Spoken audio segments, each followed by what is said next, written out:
مع الأسف في المركز الثالث الدنمارك في المركز الأول، وهذا هو الترتيب. هذه هي كرة القدم. يعني أعيد وأقول أن المنتخب التونسي قام بما يجب القيام به اليوم.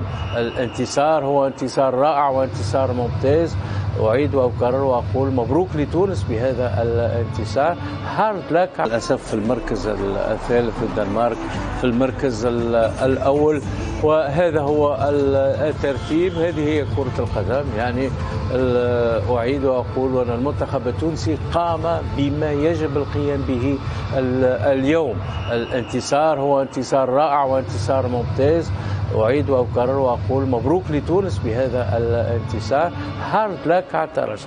في النهاية منتخب تونس ينهي المشوار بفوز على بطل العالم، وبفوز على بطل العالم، ويخرج من كأس العالم الرأس مرفوع جدا في هذه كأس العالم فيفا قطر 2022.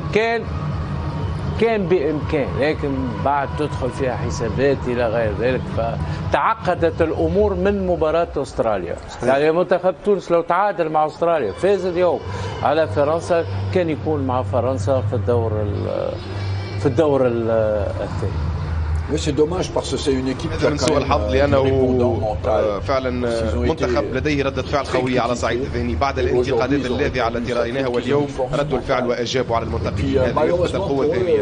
لسوء حظهم اليوم كان هناك مفاجأتين. أولا فوز تونس. أقدم التحية لوهبي الخزري لأنه لاعب ماهر.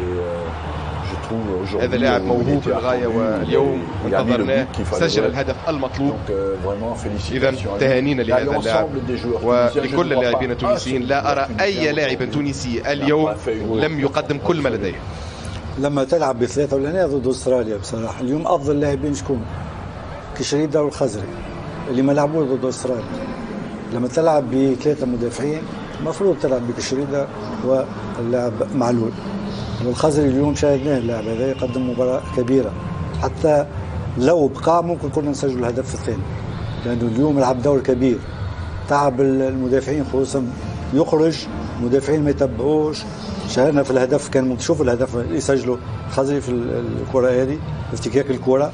العيدوني وسخيري قاموا مباراة كبيرة، لكن اللي عجبني كثير كشريدة بصراحة، الشجاعة نتاعو والجرأة نتاعو على الجهة اليمنى. هذا هو لما تلعب بثلاثة لازم عندك أطراف جيدين، ما تلعبش بلاعبين امكانياتهم محدوده. اليوم لعب بالتشكيله ما نقولوش المثاليه، لكن ممكن احسن تشكيله واحسن مباراه. التشكيله اللي لازم تكون المفروض تكون، لانه يعني ضد استراليا ما لعبش بالتشكيله هذه، وهذا خلانا خسرنا 1-0.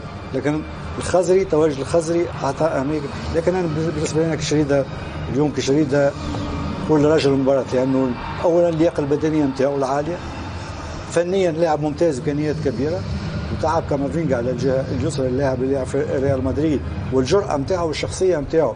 حتى معلول على الجهه اليسرى قدم مباراه جيد. لكن العيدوني وسخيري كانوا سد منيع، لان اليوم ما لقاش العمق المنتخب الفرنسي، ما لقاش راس الحرب، ما لقاش، لانه العيدوني وسخيري يوجهوا في المنتخب الفرنسي باش يلعب على الاطراف ويكون بطيء، لأن يعني المنتخب الفرنسي كان بطيء جدا بتواجد سخيري والعمدوني. مباراة كبيرة، برافو المنتخب التونسي.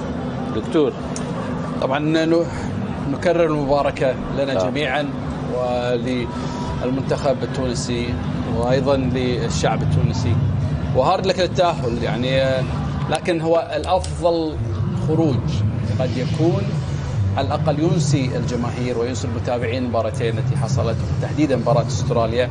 منتخب لعب مباراة كبيرة اليوم، لعب بالفكر الواحد. الفكر الواحد هو الفوز، وليس فقط الفوز والتعادل، العمل على هذه الأمور. اليوم قدم مباراة كبيرة جدا، سواء عن تسجيل هدف عن طريق وهبي، وأيضا الجانب الدفاعي التنظيمي اللي عمله المنتخب، وحافظ تقريبا شوط كامل على الهدف، وهذا امام منتخب مثل منتخب الفرنسا. للعلم ديشون اخذ اجراءات واجرى تغييرات ودفع تقريبا باللاعبين الاساسيين، لكن في ظل التنظيم الدفاعي الجيد وايضا الانضباط الدفاعي استطاع المنتخب التونسي ان يصل الى الفوز ويحقق النتيجه الايجابيه. أوافق تماما مع الأستاذين طارق وطارق، وهذا يبرز لنا أمرا آخر، لأنه في كأس العالم يجب أن تجد بسرعة أفضل تشكيلة ممكنة، ولدينا الإحساس أن المنتخب التونسي وجد التشكيلة الأفضل في المباراة الثالثة، وفي مرحلة مجموعات هذا متأخر جدا. طيب شكرا أحسن. إلى أرضية الميدان مع مهند الجالي وكريم حقي. مهند تفضل. شكرا هشام. كما أكدت هشام، تونس خرجت، لكنها خرجت مرفوعة الرأس وانتصرت على بطل العالم، وهو أول انتصار لتونس على فرنسا في كأس العالم، وأول انتصار لتونس على منتخب من خارج الكونكاكاف في كأس العالم. كانوا رجال اليوم، والجماهير لم تخرج مكسورة الخاطر، لأن ما قدمه اللاعب التونسي اليوم يرفع له القبعة. صحيح مهند، حقيقة مباراة رائعة، ردة فعل جد إيجابية من اللاعبين، انتصار كبير ضد منتخب كبير، ضد بطل العالم، هذا لا ننسى.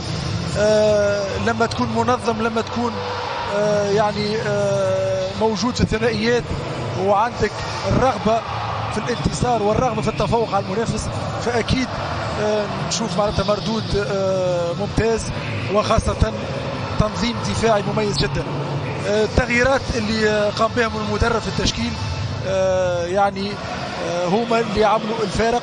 دخول كشريد على الجهة اليمنى كان مميز جدا، لاعب حقيقة لا أفهم معناتها في الماضي القريب لماذا لا يشارك.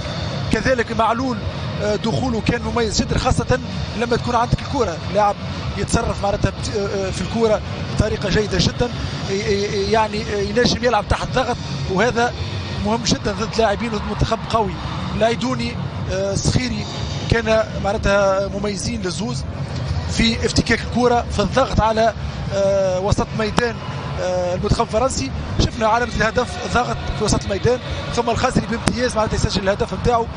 نحب نقول كلمة واحدة على الدفاع، 3 مباريات تقبل هدف واحد، فهذا جيد جدا. لازم الجمهور التونسي، لازم معناتها اكيد هذا حاجة مشاكلنا في مباراة استراليا هي لما تكون عندك الكرة وفصل وسط الميدان والهجوم.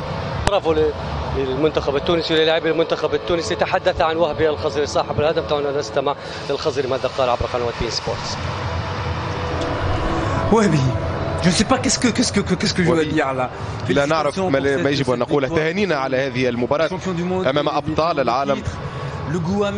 بالتأكيد هناك مرارة بعد هذا الإقصاء.